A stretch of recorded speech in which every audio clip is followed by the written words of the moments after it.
નમસ્કાર મિત્રો, engineers education ચેનલમાં આપ સર્વેનું સ્વાગત છે. તો મિત્રો, આજે આપણે ધોરણ 8નો વિષય ગુજરાતીનું પ્રકરણ 11 ઉત્તમે આપ્યા ઉત્તરના સ્વઅધ્યયન પોથીના પ્રશ્નોના જવાબ જોઈશું. પ્રશ્ન નંબર 1 જોઈએ.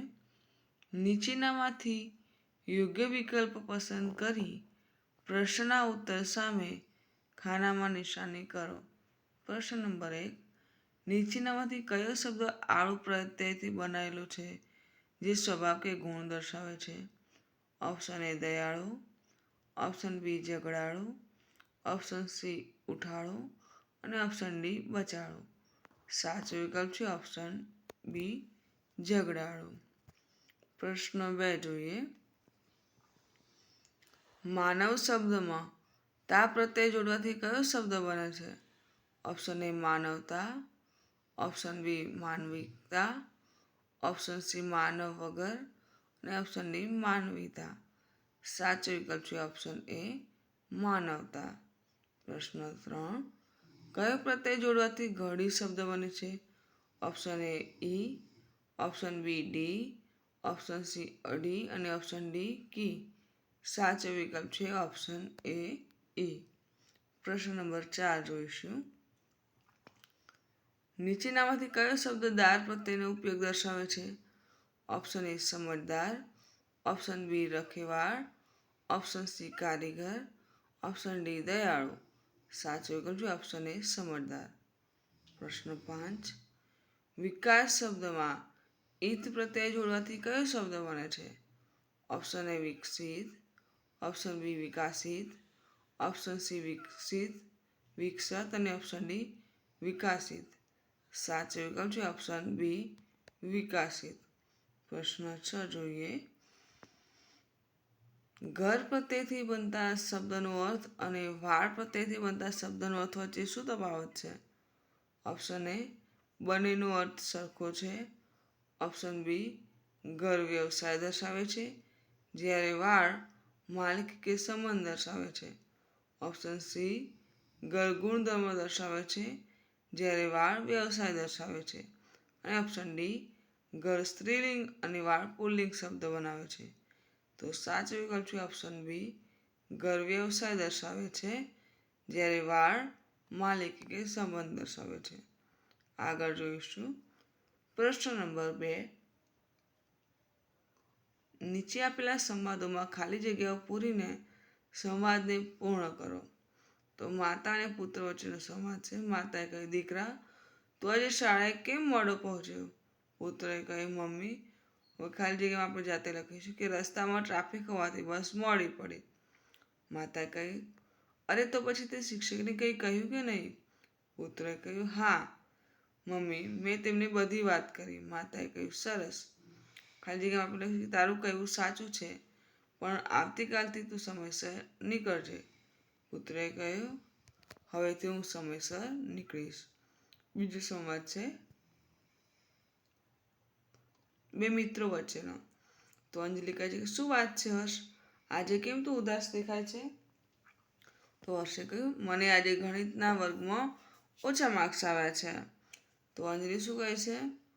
લખીશું કે ઓહ એવું છે, શિક્ષકે તારું ભૂલો વિશે કંઈ કહ્યું? હર્ષ કહેશે કે હા પણ મને સમજાયું નહીં કે ક્યાં ભૂલ થઈ.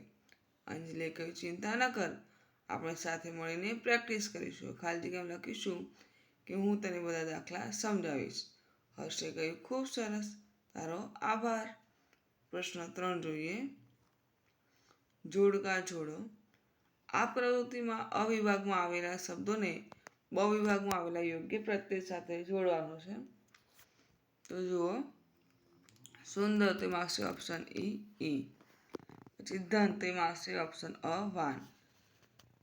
ગુણ તો હ પ્રત્યય જોડાશે એટલે ગુણવાન. સમાટ તેમાં આવશે ઓપ્શન બી બ એટલે કે સામાજિક. 5 મનુષ્ય તેમાં આવશે ઓપ્શન ક તા એટલે કે માનવતા. સુખ તેમાં આવશે ઓપ્શન ગ દાર, સુખદાર. 7 દીક્ષા, તો એમાં આવશે ઓપ્શન ફ આળુ, ભિક્ષાળુ. અને 8 દયા, તો એમાં આવશે ઓપ્શન વંત, તો દયાવંત. આગળ જોઈશું. પ્રશ્ન નંબર 4. અ વિભાગમાં સંવાદની શરૂઆત આપેલી છે અને બ વિભાગમાં તેના યોગ્ય જવાબો છે. તમારે બંનેને યોગ્ય રીતે જોડી સંવાદ લખવાના છે. બરાબર. તો અ વિભાગના સંવાદની શરૂઆત કે મિત્ર કહે છે કેમ છે, આજે ક્રિકેટ મેચ જોવા જવું છે. 2 વિદ્યાર્થી કહે છે શિક્ષક શું હું એક પ્રશ્ન પૂછી શકું. 3 પિતા કહે છે કે બેટા આજે રજામાં તું ક્યાં ગયો હતો. અને 4 દુકાનદાર કહે છે કે શ્રીમાન આ શર્ટ તમને કેવું લાગ્યું. એ બ વિભાગના સંવાદનો જવાબ તો ઓપ્શન અ છે કે મારે ઘરે થોડું કામ છે એટલે હું આજે નહીં આવી શકું. ઓપ્શન બ આજે હું મારી બહેન સાથે ફરવા ગયો હતો. ઓપ્શન ક હા ચોક્કસ પૂછી શકે છે. ઓપ્શન ડ ના મારે આ સાઈડનો શર્ટ જોઈએ છે. હવે જવાબો અ વિભાગનો બ વિભાગનો જોડીને લખીશું. તો જુઓ લખ્યા છે કે મિત્ર કેમ છે, આજે ક્રિકેટ મેચ જોવા જવું છે. તો આપણે શું કહીશું કે ના મારે ઘરે કામ છે એટલે હું આજે નહીં આવું. વિદ્યાર્થી કહે છે શિક્ષક શું એક પ્રશ્ન પૂછી શકું. શિક્ષક શું કહે છે કે હા ચોક્કસ પૂછી શકે. 3 પિતાએ કહ્યું આજે રજામાં તું ક્યાં ગયો હતો. તો હું કહીશ કે આજે હું મારી બહેન સાથે ફરવા ગયો હતો. 4 દુકાનદાર કહે છે કે શ્રીમાન આ શર્ટ તમને કેવું લાગે. તો આપણે શું કહીશું કે ના મારે આ સાઈડનો શર્ટ જોઈએ છે. પ્રશ્ન નંબર 5. નીચે આપેલા વાક્યોમાંથી સાચા વાક્ય સામે સાચાની અને ખોટા વાક્ય સામે ખોટાની નિશાની કરો. 1 ઘર પ્રત્યે હંમેશા કોઈ વ્યક્તિના વ્યવસાય કે કાર્યને દર્શાવે છે. તો આ વિધાન સાચું છે. 2 માનવ શબ્દમાં તા પ્રત્યે જોડાવથી માનવતા બને છે જે એક વિશેષણ છે. તો આ વિધાન ખોટું છે. 3 ધર્મ શબ્દમાં એક પ્રત્યે જોડવાથી ધાર્મિક શબ્દ બને છે. તો આ વિધાન સાચું છે. 4 રમકડું શબ્દમાં કર પ્રત્યે જોડાયેલું છે. તો આ વિધાન ખોટું છે. 5 એક પ્રત્યે જોડાવાથી મૂળ શબ્દના પ્રથમ સ્તરમાં પરિવર્તન આવતું નથી. તો આ વિધાન ખોટું છે. 6 કારીગર શબ્દ કાર્ય અને ઘર એમ 2 જુદા શબ્દોના જોડાણથી બને છે. તો આ વિધાન પણ ખોટું છે. આગળ જોઈશું. પ્રશ્ન નંબર 6. નીચે આપેલા વિષય પર 2 પાત્રો વચ્ચેનો સંવાદ લખો. સંવાદ ઓછામાં ઓછી 6 થી 8 લીટીનો હોવો જોઈએ. તો વિષય છે કે પર્યાવરણની જાળવણી. પાત્રો અજય વિજય. તો અજય શું કહે છે કે જે પર્યાવરણને સ્વચ્છ રાખવા માટે પ્રયાસ કરે છે. અને વિજય જે પર્યાવરણ પ્રત્યે બેદરકાર છે. તો સંવાદ શેના વિશે છે કે અજય વિજયને પર્યાવરણની જાળવણીનું મહત્ત્વ સમજાવે છે અને તેને વૃક્ષારોપણ કરવા માટે પ્રોત્સાહિત કરે છે. તો અમે સંવાદ લખીશું. તો અજય કહે છે અરે વિજય તે ફરી પ્લાસ્ટિકની બોટલ જમીન પર ફેંકી કચરો કચરાપેટીમાં નખાય. તો વિજય શું કહે છે અરે યાર એક બોટલથી શું ફરક પડે છે, બધા જ ફેંકે છે. અજયે કહ્યું ફરક પડે છે વિજય, આ રીતે પર્યાવરણ ગંદુ થાય છે. વિજય કહે છે કે પરંતુ સાફ સફાઈનું કામ તો મ્યુનિસિપાલિટીનું છે. અજય કહે છે હા પણ પર્યાવરણની જવાબદારી દરેક નાગરિકની છે. વિજયે કહ્યું સાચી વાત છે, ચાલ હું જ બોટલ કચરાપેટીમાં મૂકી આવું છું. અજયે કહ્યું આપણે બંને મળીને પર્યાવરણને સ્વચ્છ રાખવા પ્રયત્ન કરીએ. વિજય કહે છે કે બરાબર, આજ પછી હું કચરો ક્યાંય નહીં ફેંકું. હવે બીજો સંવાદ. તો વિષય છે શાળાનું પુસ્તકાલય. પાત્રો ટીના અને નિશા. ટીના જેને વાર્તાના પુસ્તકો વાંચવા ગમે છે અને નિશા જેને વિજ્ઞાનના પુસ્તકો વાંચવા ગમે છે. સંવાદ શેના વિશે છે કે ટીના અને નિશા શાળાના પુસ્તકાલયમાં નવા પુસ્તકો વિશે વાત કરે છે અને એકબીજાને પોતપોતાના મનપસંદ પુસ્તકો વાંચવા માટે ભલામણ કરે છે. સંવાદ લખીશું. ટીનાએ કહ્યું નિશા જોયું લાઇબ્રેરીમાં નવા વાર્તાના પુસ્તકો આવ્યા છે. નિશાએ કહ્યું હા અને નવા વિજ્ઞાનના પુસ્તકો પણ આવ્યા છે, મને બહુ ગમે છે. ટીનાએ કહ્યું તું મને આ અંતરિક્ષના રહસ્યો પુસ્તકો વાંચવા કહેશે. નિશાએ કહ્યું હા ચોક્કસ. અને તું મને કઈ વાર્તાનું પુસ્તક ભલામણ કરશે? ટીનાએ કહ્યું, જાદુઈ હાઉસ. વાંચી જો, ખૂબ રસપ્રદ છે. નિશાએ કહ્યું, સારું ચાલ, આજે આપણે એકબીજાની પસંદગીનું પુસ્તક લઈએ. આગળ જોઈએ.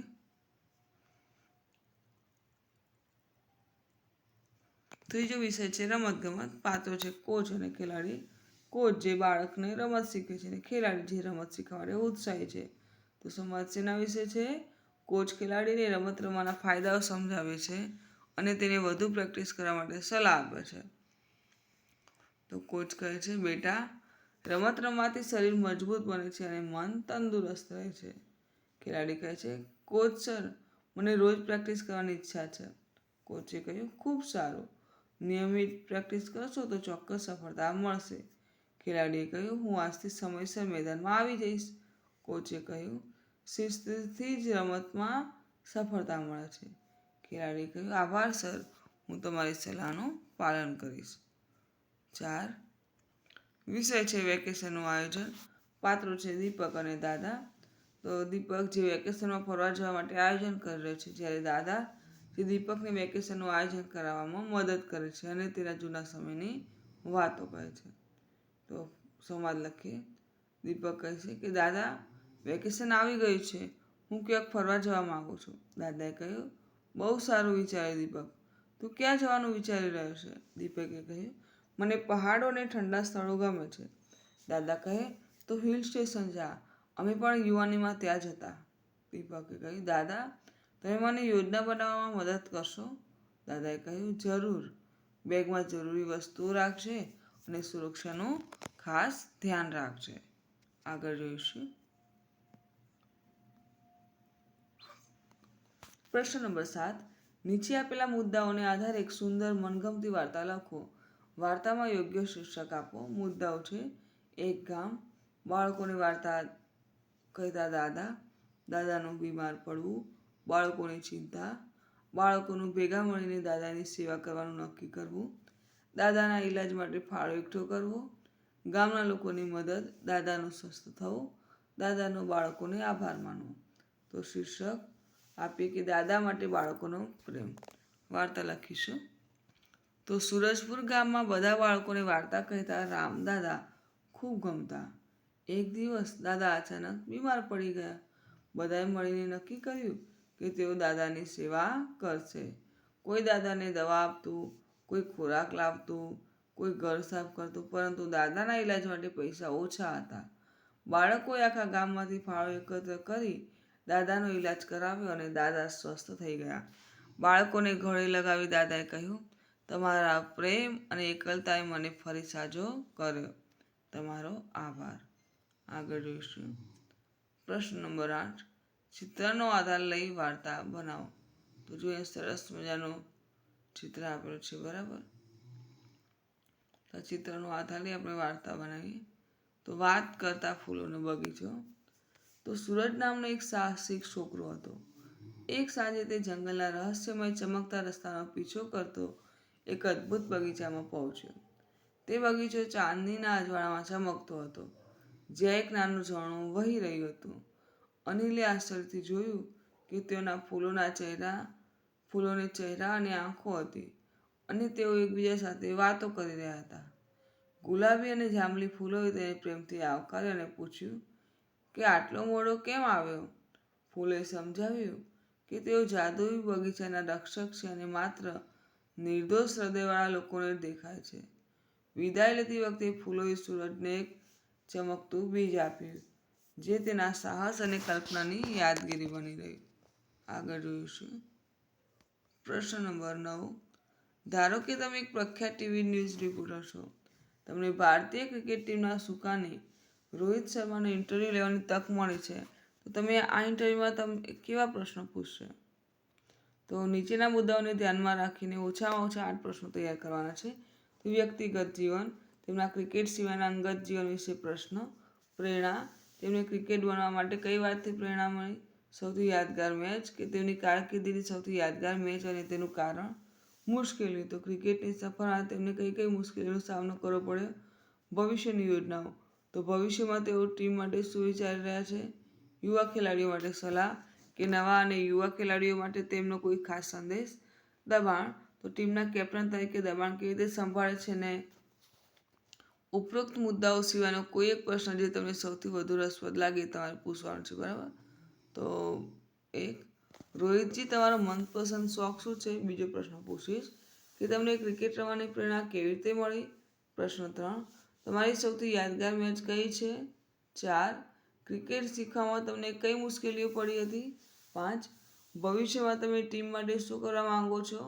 6. યુવા ખેલાડીઓ માટે તમે શું સંદેશ આપશો? 7. કેપ્ટન તરીકે તમે દબાણને કેવી રીતે સંભાળો છો? અને 8. તમારી સૌથી યાદગાર મેચ કઈ હતી? આ પ્રશ્ન પૂછીશું. પ્રશ્ન નંબર 10. નીચે 2 કોલમ એ અને બીમાં કેટલાક અધૂરા વાક્યો આપેલા છે. તમારે કોલમ એના વાક્યને કોલમ બીના યોગ્ય વાક્ય સાથે જોડવાનું છે. આ માટે કૌંસમાં આપેલા સંયોજકો અથવા છતાં, કારણ કે, તેથી અને કે પણમાંથી યોગ્ય સંયોજકોનો ઉપયોગ કરવાનો છે. ઉદાહરણ છે, કોલમ એમાં છે કે આજે રજા છે. કોલમ બીમાં છે હું દાદા દાદીને મળવા જઈશ. તો વાક્ય આખું બનશે કે આજે રજા છે તેથી હું દાદા દાદીને મળવા જઈશ. એ રીતે કોલમ એના વાક્યો છે. 1. આજે વરસાદ આવશે. 2. મારો મિત્ર મહેનતુ છે. 3. તમારે સફરજન ખાવું છે. 4. મોહન પાસે ઘણા પૈસા છે. 5. મેં તેને બૂમ પાડી. 6. હું પુસ્તકાલય જઈશ. અને 7. શિક્ષકે મને શાબાશી આપી. કોલમ બીમાં છે હું તેને મળી શક્યો નહીં. ખ. તેને પરીક્ષામાં સારા ગુણ મળ્યા છે. ગ. તે શાળાએ નહીં આવે. ઘ. તેને બાઇક ખરીદી નથી. ચ. હું પાઠ્યપુસ્તકો લઈ શકું. છ. કેળા ખાઈશ. અને જ. મેં મારા બધા પ્રશ્નોના સાચા જવાબ આપ્યા હતા. તો આપણે વાક્ય લખવાનું છે. જો અહીંયા છે કે તમારે જવાબ આ રીતે લખવાનું છે. એક આપેલું છે કે આજે વરસાદ આવશે તેથી તે શાળાએ નહીં આવે. તે વાક્ય બીજું લખે કે મારો મિત્ર મહેનતુ છે અને તેને પરીક્ષામાં સારા ગુણ મળ્યા છે. 3. તમારે સફરજન ખાવા છે કે કેળા ખાવા છે. 4. મોહન પાસે ઘણા પૈસા છે છતાં તેને બાઇક ખરીદવી નથી. 5. મેં તેને બૂમ પાડી પણ હું તેને મળી શક્યો નહીં. 6. હું પુસ્તકાલયમાં જઈશ કારણ કે હું પાઠ્યપુસ્તકો લઈ શકું. 7. શિક્ષકે મને શાબાશી આપી કારણ કે મેં મારા બધા પ્રશ્નોના સાચા જવાબ આપ્યા હતા. આગળ જોઈશું. પ્રશ્ન નંબર 11. નીચેના પ્રશ્નોના ઉત્તર લખો. પ્રશ્ન નંબર 1. ભવિષ્યમાં રોબોટના કારણે નોકરીઓ પર શું અસર થશે? તમારા મંતવ્યો જણાવો. તો ભવિષ્યમાં રોબોટના કારણે કેટલીક નોકરીઓમાં રોબોટ માણસની જગ્યાએ કામ કરશે. તેથી નોકરીઓ ઘટી શકે છે, પરંતુ રોબોટ બનાવવાની અને ચલાવવાની નવી નોકરીઓ વધશે. પ્રશ્ન નંબર 2 જોઈશું. કૃષિ, આરોગ્ય, શિક્ષણ જેવા ક્ષેત્રોમાં રોબોટનો ઉપયોગ કેવી રીતે થઈ શકે? દરેક ક્ષેત્ર માટે 2 ઉદાહરણો આપો. તો કૃષિ માટે તો સ્વચાલિત વાવણી અને કાપણી. 2. ડ્રોનથી દવાઓ અને ખાતર છંટકાવ. આરોગ્ય તો સર્જરીમાં મદદરૂપ રોબોટ. હોસ્પિટલમાં દવાઓ પહોંચાડતા રોબોટ. શિક્ષણ માટે તે વિદ્યાર્થીઓને શીખવતા યુટ્યુબર રોબોટ. અને ખાસ જરૂરિયાત ધરાવતા બાળકોને માર્ગદર્શન આપતા રોબોટ. પ્રશ્ન 3. જો તમારે એક રોબોટ ડિઝાઇન કરવાનો હોય કે જે માનવજાતની કોઈ સમસ્યાનું નિરાકરણ લાવે, તો તમે કઈ સમસ્યા પસંદ કરશો જેના માટે રોબોટ કાર્ય કરે? તો કુદરતી આપત્તિઓ જે કે પૂર, ભૂકંપ, વાવાઝોડું વગેરેમાં ફસાયેલા લોકોને શોધીને તેને બચાવી શકાય તેવા પ્રકારના રોબોટ બનાવવાનું પસંદ કરીશ, જે રોબોટ લોકોને રાહત કામગીરીમાં મદદ કરશે. પ્રશ્ન 4. શું રોબોટને નિર્ણય લેવાની સ્વતંત્રતા આપવી જોઈએ? આ અંગેના તમારા વિચારો લખો. તો રોબોટને નિર્ણય લેવાની સંપૂર્ણ સ્વતંત્રતા આપવી ન જોઈએ, પરંતુ સામાન્ય બાબતો અંગે નિર્ણય લેવાની છૂટ આપવી જોઈએ, જેથી આપણા કામ સરળતાથી થઈ શકે. તો મિત્રો, અહીં આપણો વિડીયો પૂર્ણ થાય છે. તો જો આપને મારો વિડીયો ગમ્યો હોય તો વિડીયોને લાઈક કરો, શેર કરો અને મારી ચેનલ એન્જિનિયર્સ એજ્યુકેશનમાં જો આપ નવા હોય અને હજુ સુધી મારી ચેનલને સબસ્ક્રાઈબ ના કરી હોય તો મારી ચેનલ એન્જિનિયર્સ એજ્યુકેશનને સબસ્ક્રાઈબ કરો અને જોતા રહો આવનાર નવા વિડીયો. મારો વિડીયો સંપૂર્ણ જોવા બદલ આપ સર્વેનો આભાર.